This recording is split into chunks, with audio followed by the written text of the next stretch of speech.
सचिव संघ की हड़ताल 118वां दिन भी जारी रहा। सचिवों की हड़ताल की वजह से ग्रामीण स्तर पर हमारे विकास काम बंद पड़े हैं। तो वही स्कूली बच्चों को आय जाति और निवास प्रमाण पत्र बनाने में काफी परेशानियों का सामना करना पड़ रहा है। बताते चले कि महासमुंद शहर के पटवारी कार्यालय के सामने 18 मार्च से जिले के पटवारी अपनी एक सूत्रीय मांग शासकीय कारण को लेकर प्रदेश स्तरीय हड़ताल पर है बैठे।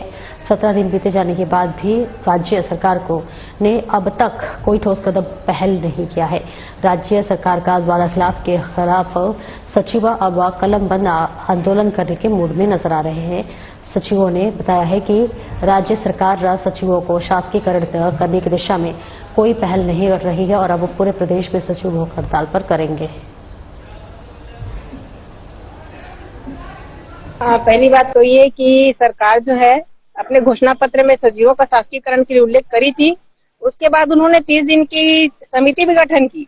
अब वो समिति कहाँ गई उनको खुद नहीं पता, ना अभी तक उसका कोई रिपोर्ट जमा नहीं हुआ है। अब हमारे हड़ताल में बैठने के बाद फिर से वही समिति गठन हो गई है। तो ये कहीं ना कहीं सरकार की नाकामी दिखती है, उसकी कमजोरी दिखती है, जिसका खामियाजा हम सचिवों को भुगतना पड़ रहा है। और हम पंडाल में बैठे हैं अपनी मांगों को लेकर। ये उनका आदेश निकला था बीच में कि अपने कार पर 24 घंटे के अंदर लौटिए करके। हमने सबने मिलकर उस आदेश का आग लगा दिया उसको। क्या है, कहीं ना कहीं हमारी मांग है, हम भी अंदर से जल रहे हैं अपनी जो है शासन का वादा खिलाफी को लेके।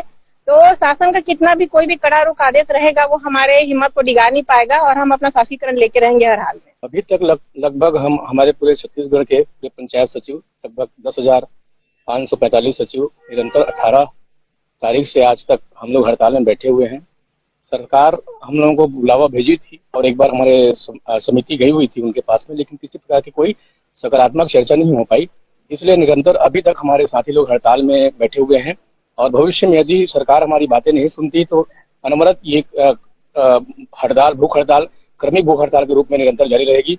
साथ ही साथ प्रांत द्वारा निर्णय लिया गया है कि यदि राज्य सरकार किसी प्रकार की कोई इसमें पहल नहीं करती तो दिल्ली, भारत देश के हृदय स्थल दिल्ली जहाँ जिसे जंतर मंतर कहा जाता है, वहां हमारे साथीगण हड़ताल करने के लिए बाध्य होंगे। हमारा कोई मंशा नहीं है सर कि हम हड़ताल में बैठ करके किसी के काम को रोके।